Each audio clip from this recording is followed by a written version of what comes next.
Sysdig is the first cloud-native visibility and security platform that eliminates the need for standalone tools like container security and monitoring. Using Sysdig's unique data approach, enterprises can solve a variety of visibility and security issues at massive enterprise scale for multi- and hybrid cloud environments. Sysdig will enable your organization to scan and block vulnerable images and enforce best practices pre-production, block threats, enforce compliance, and monitor application performance, proactively alert on incidents, reduce MTTR with forensics, and capture detailed audit records, all from a single unified platform. Accelerate your transition to containers and then have confidence in your ongoing operations using Sysdig. To learn more, visit securityweekly.com/Sysdig. Too many alerts and not enough action? It's time to get SaltStack. SaltStack is an intelligent IT automation platform that detects security issues in critical business systems and then actually fixes them. With SaltStack, security and IT teams work together to define custom security policies with certified checks for CIS, DISASTIGs, and more. You can scan systems for millions of compliance checks in minutes. Remediate compliance and vulnerability issues with powerful automation, all in a single platform. Visit securityweekly.com/SaltStack to learn more. Welcome back to Application Security Weekly. I'm your host, Mike Shima, joined by Matt Alderman and John Kinsella. We'd also like to welcome our new sponsor, NowSecure. Some of you have told us that you are overwhelmed by the amount of content we distribute. In an attempt to make it a little easier for you to find what you're interested in, we've created our new listener interest list. Sign up for the list and select your interests by visiting securityweekly.com/subscribe and clicking the button to join the list. You can also now submit your suggestions for guests in our recently released guest suggestion form. Go to securityweekly.com/guests and enter your suggestions. So I don't know that John or Matt, maybe we weren't too overwhelmed by breaches this week, which is probably a good thing. I did want to riff on the Zoom kerfuffle a bit, mostly for the aspect of side channels. So a really quick catch up is that Zoom, video conferencing app, was installing on Mac OS systems basically a local web server that was listening on port 19421, if I remember correctly. But it's basically a web app that's just listening there that is exposed to all types of fun shenanigans, like a cross-site request forgery, or you could basically get people to join an arbitrary meeting. Now, obviously, you would have to click through, accept the meeting. It wouldn't be too subtle there. But I thought was really interesting about this is that the developers were doing something that was kind of hinky. They kind of knew they were like pushing the edges of what the browser security models were doing, because CORS, especially on Chrome, has a very restricted sandboxing for access to local hosts. So they had this little web server set up on your laptop to basically relaunch an installer. And even if you uninstalled Zoom, the web server would sit there. Now, the web server was restricted, though, on how much information it could pass back to the browser in terms of a proper HTTP communication or seeing HTML. So what they did was they actually created an image, and based on that image pixel size, they would return that as an error code. And I thought that was kind of interesting, just as we talk about side channels and how side channels are used as an attack, and we'll talk about a couple more in a second.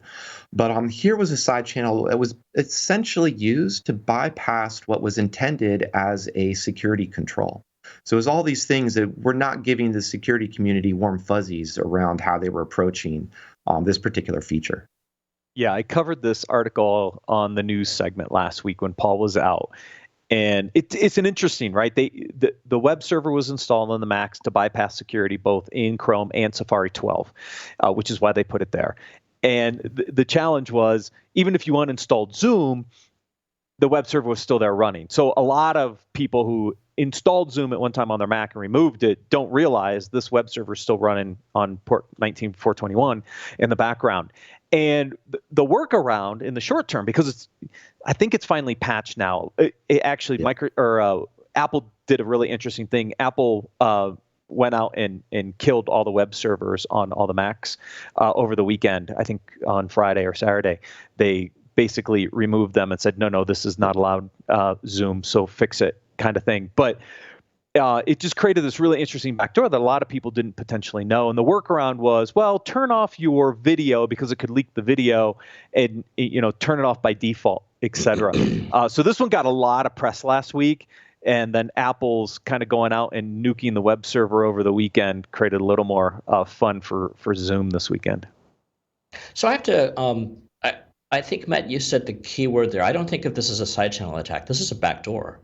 It's pretty much a backdoor, I think, in some respects, right? I mean, they literally put a web server on the local host without anybody knowing about it and didn't remove it, which is even more interesting to me, because sometimes people will join a meeting and then they'll remove the app because they don't really use it on a regular basis. Now, we use Zoom a lot. I mean, it's part of our standard day-to-day operations. But if you didn't know that thing was there, yeah, it's a backdoor. And all you had to do was create a meeting invite with a URL.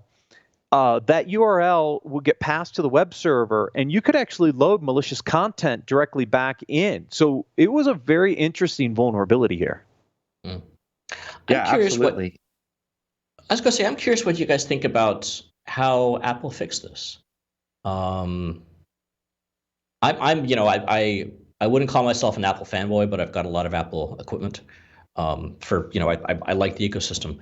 I'm relatively happy with what they did in this particular case, but I could see that being sort of offensive to some folks. I'm just curious if either of you guys, like, dislike, what did you think about how they handled this? Well, so it was interesting because I was out when I saw the news break that Apple was going to remove this thing. I'm like, okay, so how are they doing it? Is there an update out there? So I went out and checked to see if there was an update to the OS. There was no update. So somehow they automated that removal, and I didn't have to do anything as a user, which scares me a little bit, John, because I'm like, wait a minute. They just somehow got rid of the web server, and I, as a user, didn't actually have to do anything. That's a little scary to me in some respects. Great in this particular case where it's this backdoor vulnerability, but what else could they just automatically update on your Mac?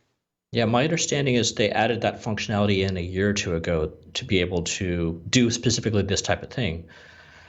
But Apple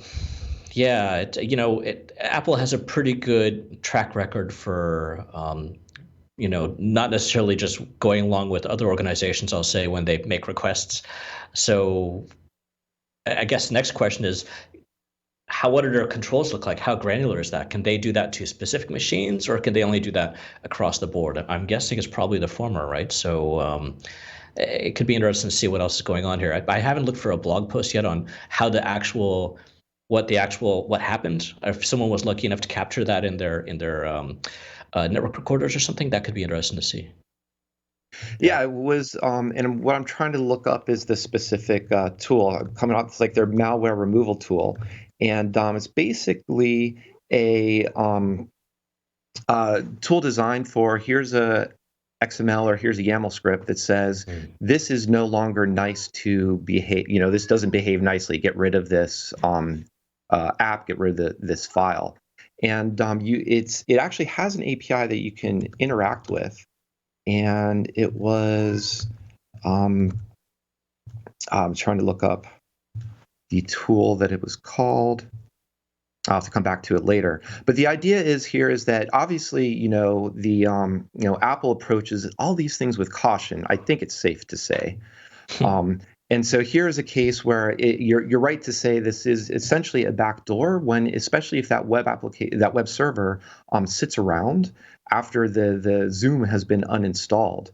The side channel aspect is actually, I think, even reinforces this, because it was knowing the developers knew they were bypassing the intent of CORS, and they were trying to actually work around some of what Chrome was doing.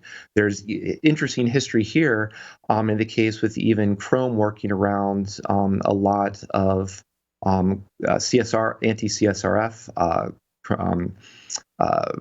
things that Apple had created, but I'm getting off track here. So let's talk about this in the sense of app isn't necessarily malicious. We can say from the aspect of, here is a developer, here's a company that actually has, is public now, so that, we know who it is, we know their ID, we know they're not acting with malicious intent, but obviously it was leaving a bad taste. with a lot of people. And I think in this case, it was a good approach from Apple to take this relatively nuclear option against, a commercial app to do so. And I would say it's not inconsistent with prior actions they've taken around how both Facebook and Google were handling certs, or they had revoked some certs in apps that had been misused against terms of service.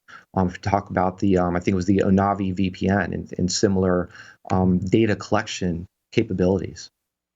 So the ecosystem has its advantages at times. It does. It definitely has at least some.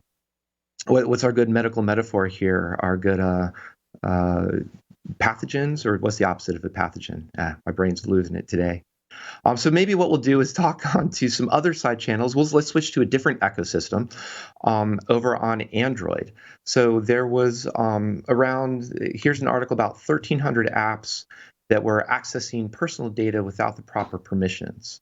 And really what stood out to me here was the clever way the apps were bypassing what the intention of controls were with on a device. So, for example, they used one app that didn't have access to GPS coordinates, but does have access to photos. And in photos, the EXIF information may contain your GPS coordinates unless they're scrubbed by the OS itself or by the app itself before it hands over that image to another app. So in this case, they were able to say, well, we don't have access to GPS, but we can still get your coordinates from photo information. I thought that was pretty clever and an interesting thing to consider when you're actually building security controls, in the sense of not only how can this control be bypassed directly, but have we actually constrained the information leak in all the ways that we actually intended to? Yeah, and this paper is huge. It's 50 ways to potentially leak your data, right? I mean, there are a lot of ways around aspects of this, right? And your example is a really good one. Is I just take the photo data and I pull the GPS coordinates off the last photo you took, and that will give me close proximity, probably where you are. Very interesting attack. And there's more complex ones in here. This thing was so big, I couldn't even get to all of them to figure out what other really interesting nuggets might be buried in here. Yeah, it's fun. And it's one of those things that it's definitely by no means a sense of let's throw our hands up and give up because everything's broken. But it's good that people are looking at this, and it's good to be able to say, here is how we can prevent these types of information leaks. And speaking of information leaks, and this kind of ties into the discussion we were having in the prior segment with Guru, there was another breach that just came across that was mostly of interest because it was internal configurations exposed via Jenkins. So essentially, it was a DNS snafu that exposed this. So expose this data. So here we go with, infrastructure layer misconfiguration leads to very consequential impact. Yeah, I mean, we've seen this with various attacks in the cloud and different cloud platforms. Here, GE Aviation accidentally opens up their Jenkins instance to the public cloud and now makes all of those internal configurations now publicly accessible on the cloud. It's a misconfiguration. And that's why we had the previous segment, right? From our audience, we've been hearing a lot of questions about misconfiguration, multi-cloud configuration. How do you get your arms around it? Because it is becoming one of the main attack vectors now for these breaches. Is if you're running a public cloud and you've got something misconfigured and I can use it to get data and compromise you, here we go again, right? And so this is a really interesting example of what we just talked about with Guru in the last segment. Yeah, I think what's also, you can either take the approach of, we're going to turn on our scanner, and our scanner is going to compete against all the thousands of scanners being run by security researchers, security consultants, or just random bug bounty people. Or you can try to tap into your actual cloud environment and just pull down what the configuration information looks like, get a true, accurate picture of the world, and then hopefully react quickly as soon as you actually identify what those misconfigurations are and point out to say, well, we didn't really want to do this. This was definitely a bad thing. Let's pull this out real quick before somebody hits it. Yeah, and I think the interesting part here is that everybody should be going out and looking at a Shodan report of your known public entities, because others are, and they're finding the mistakes before you are. So Shodan's free. Go out and run a scan against your environment and see if you got anything open you don't want to open to the public internet. Yep. Between Shodan or Pastebin, that's where, after the fact, that's where all your configurations are going to show up anyway. But that's kind of interesting too, because I think that sort of leads us into a blog post from Netflix talking about how they're scaling AppSec. And what was kind of interesting is they took it into kind of splitting that AppSec approach into, they call 3 categories, but pretty much creating 2 different teams. One team that is focused on automation and how do they build tools for their engineers to do the right thing in an easy way. And then the other team is more of that partnership and consulting aspect of saying, how are you, what are you building? What could go wrong? Let's do some threat modeling exercises, just work with that team in general and not actually writing the code for them, but developing with them. But I just thought it was kind of interesting to see here is a way that application security is definitely going in 2 different directions. And I see this a lot myself as well, that difference between sort of engineering versus consulting type of AppSec support for DevOps. Yeah, I thought this was interesting. One of the questions are sort of, how should I say, categories of questions, which I get a lot from folks, I'm starting to hear more about, is how do we get from here to here, right? So I thought this was sort of a neat post to actually sort of give some of the internal thoughts of a respected name of how do you rearrange that program in a way that makes sense in a more dynamic environment. And then the second thing which really caught my attention in here, I one of the phrases I think a lot of us tend to use is, and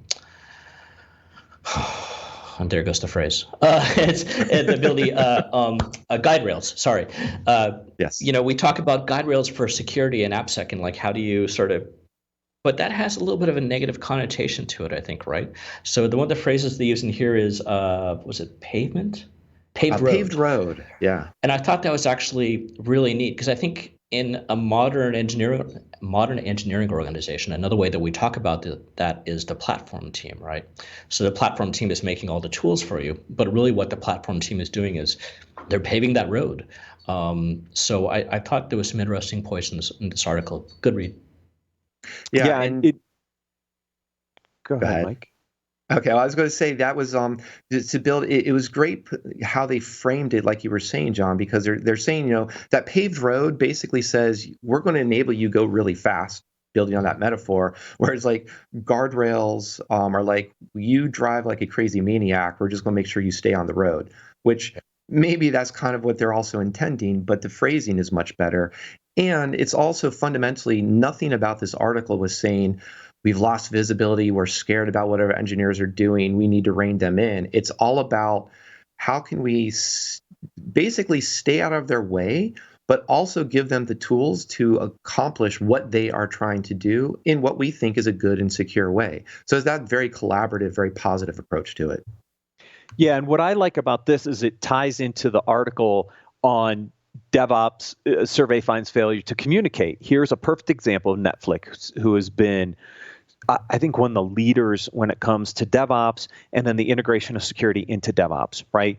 They've built these different teams to work with the different development teams early on from a consulting perspective, then on integration automation of the tool set, which we've talked about a lot on this show, which I've been talking about for at least 2 years, if not longer, of how this stuff has to come together. Here's a perfect example of when you're communicating between the development teams and the security teams, you can make this stuff work, and Netflix is a shining example of how this stuff should be working in the industry. Yeah, that's a great point. And this article you're talking about is great for pointing out just what does it mean to people can say that we've gone DevOps or DevSecOps, but what does that actually mean? And unless you actually all the groups who are supposed to be working together are in fact working together, then you're probably not really doing DevOps. You're just putting you're putting that title onto a lot of people's names, and maybe you're having some ceremonies and pretending to do agile and all these other things, but you're not really getting to the core of saying, here's our common goal, and we need to deploy this product in a secure manner on this particular timeline. And how do we get there? Yeah. I mean, it's just, this is the challenge. And this is what I tell every security audience I get in front of. Start asking the questions. So the DevOps team, what are you doing? How are you doing it? How can we help? Because without that communication, you're never going to get to the scale types of discussions that Netflix is having with their development teams, because they're paving the road for this thing to move really fast, and security is enabling it to happen fast. And without that communication, the stuff all just breaks down.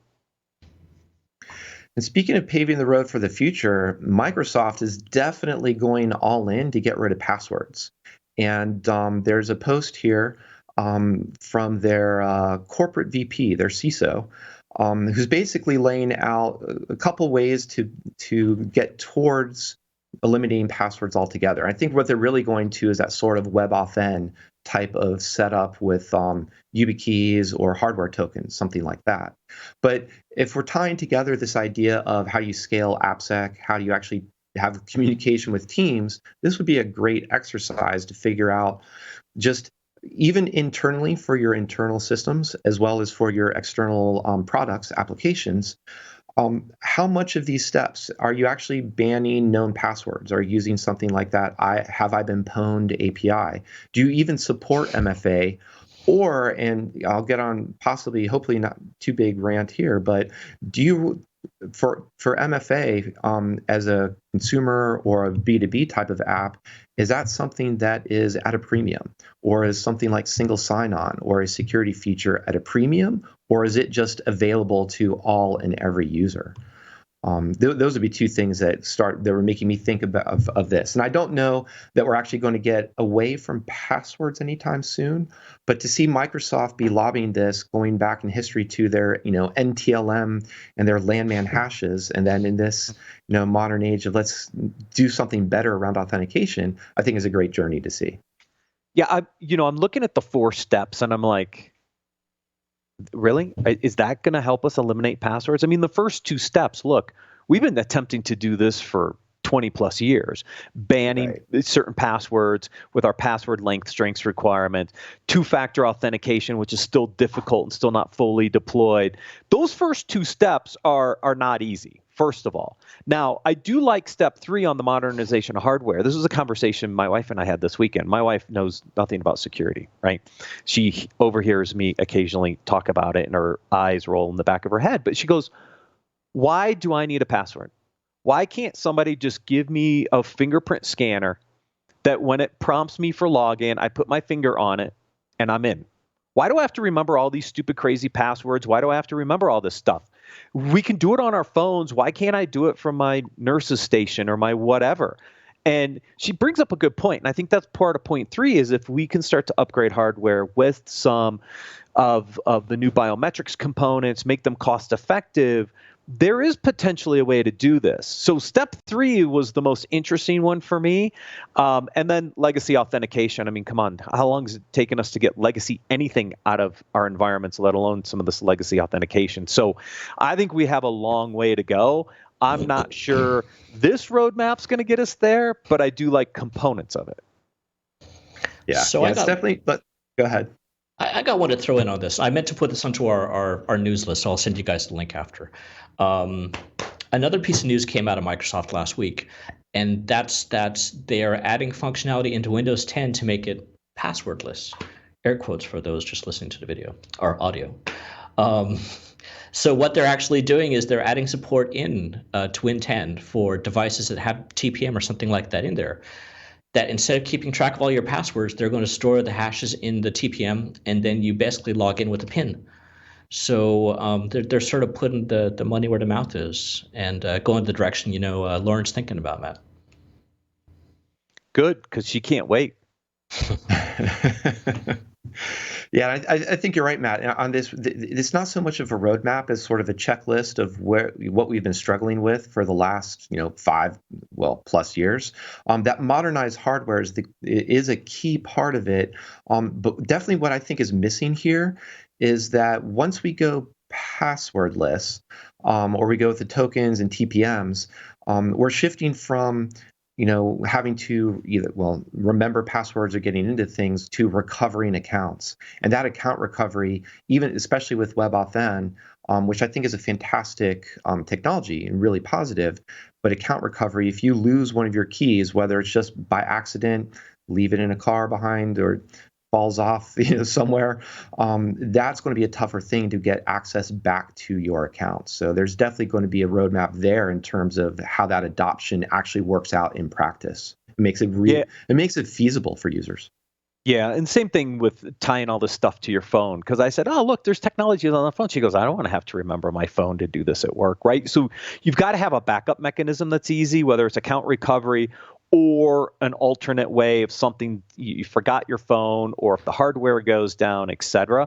I don't think we're quite there yet. But I mean, look, the common layperson hates username, password, and trying to remember all these things. And everybody's looking for a better way. I'm all in to finding a better solution. I'm just not sure, without some interesting enhancements or innovation here, we're going to get there anytime soon.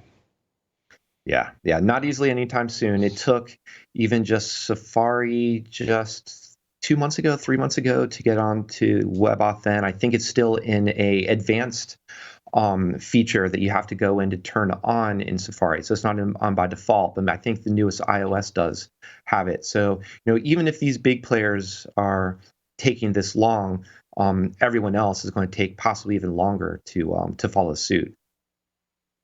But I think one of the things too that's sort of kind of tying this conversation together, or maybe tying it to that aspect of communicating with your DevOps team, is there was this one article that was about what quality metrics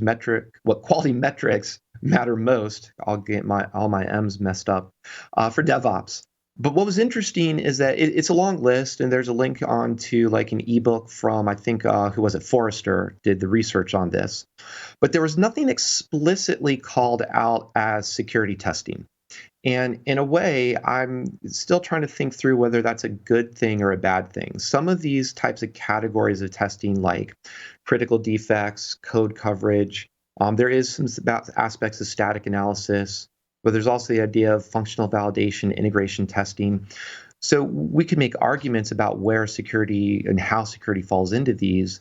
But what's just interesting is that it's not called out as a first-class type of testing. I'm not necessarily sure that's a bad thing because these tests can get in there, but it's also not great that it gets forgotten in the way that DevOps are talking about what quality metrics are created for testing their software.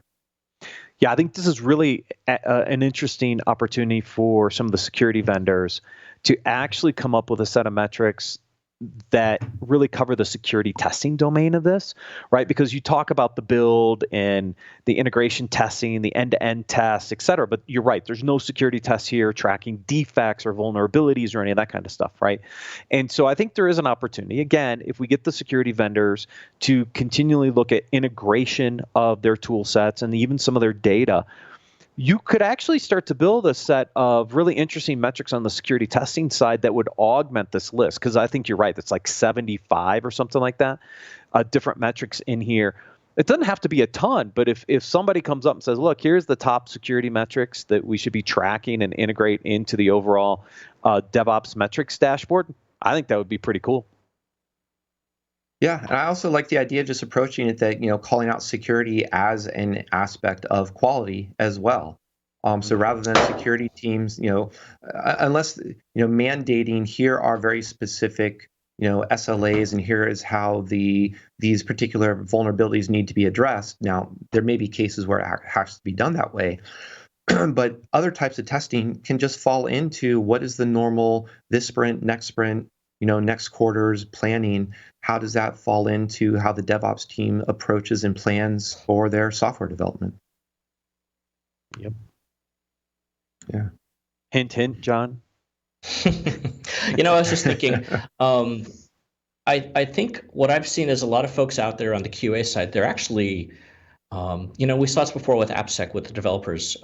They wanted to learn and wanted to get into this. And I think I'm seeing it a little bit now with the testing folks on the QA side. They want to improve. They want to automate more. They don't want to be doing the manual pointy clicky. They're just trying to figure out how, where's that breadcrumb? Where's that trail of breadcrumbs so they can actually go, okay, let's get one test added. Let's get a few tests added.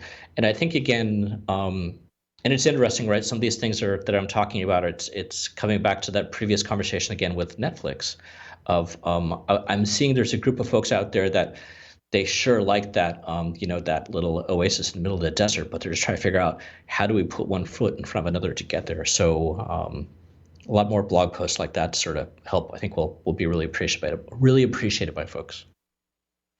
Yeah, and it definitely highlights that aspect of, is your AppSec team just telling the DevOps team to write more tests, or here are the security tests to write, or are they actually working with them and actually either writing the tests themselves or helping with that test harness? So here is the way to say, yeah, here's how we can not just pull in the static analysis tooling, but in fact, we're going to turn off all these detections except for these two. And we're just going to drive these two detections to be accurate. And then every time they trigger, we're just going to work on getting that number down to 0. And once we got those down to 0, we'll turn on a third detection and just have that additive approach to say, here's one more, and then a little bit more, then a little bit more. And maybe that's sort of your footstep approach before you can go dive into that oasis. I was thinking about that. I kept a mouth shut. I think it was on the podcast last week.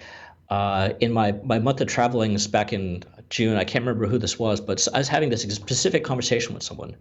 And what they were doing is each month they picked another, I'll call it OWASP top 10, but they'd say, look, okay, February is the month of SQLi. Let's go through and bang all those out of the code. And I personally hadn't heard of that before. So I thought that was sort of an interesting way to approach this instead of let's do the overall scan and then pick off the low-hanging fruit, to actually go through and say, okay, let's sort of lockstep go month after month after month. And it'd be interesting to see what the results are like from that, I think, over time. Yeah, and I've talked with a couple people on product security or application security teams who have taken this approach. And one of the things that seems to resonate, or why they've enjoyed this, is that it's a much better way to build trust and credibility and still be balancing risk. Because rather than say and fall into that cliche aspect of, here are 100 different vulnerabilities, here are the ones that are high risk, here are the ones that are low risk, here are the ones that are informational that have never ever been exploited into compromise an application, but somebody at one point decided to put it onto an AppSec checklist, and therefore it has survived ever since. So twisting around, yeah, go ahead. So I was just going to say, so it seems, the way I translate that, it seems a little bit less like a game of whack-a-mole to the developers, huh? Yes. Yeah, it's more of, here is what we can expect, as well as if you're talking about if there is a pervasive vulnerability, or if the vulnerabilities actually are problematic, it also gives a way to focus for the developers to say, okay, we're going to use this hack week or whatever kind of terminology they like to use for their particular developing culture to say, convert everything into prepared statements. Or here is the CSRF framework that we're going to adopt and start to push throughout our application. So it can also just help with a little bit of focus too, depending on how complex you're expecting these the fixes to be. And by the same token, to call out that article talking about those building partnerships, building code, or having that engineering, there's also an important aspect of that security champions type of role, where here is someone who isn't on the security team, but is either security knowledgeable or interested in security, and give them one thing to understand. Here is cross-site scripting. Here's a deep dive on SQLi. Here's a deep dive on authorization problems, and how do they impact your application? And rather than try to teach someone and have them learn, all the OWASP top 10 all at once, just pick one and drive that, and then move on from there. Paving the road. Paving the road, that's it. So I think that speaking of paving the road, I guess we've hit our construction sign at the moment. I think we've exhausted most of our list of the news. Anything else that we've forgotten to mention that has happened in the last week that we need to make sure that we share with everyone who's listening? I think we got 5 points. We'll see what All right. happens right after the show. We'll see what happens. Yep. We'll put a button on it and see what exciting misconfigurations have led to the next breach. I guess that's what the money's on. Cool. Well, in that case, thank you, Matt. Thank you, John, very much. And thanks everyone else for joining us. We'll see you next week on Application Security Weekly.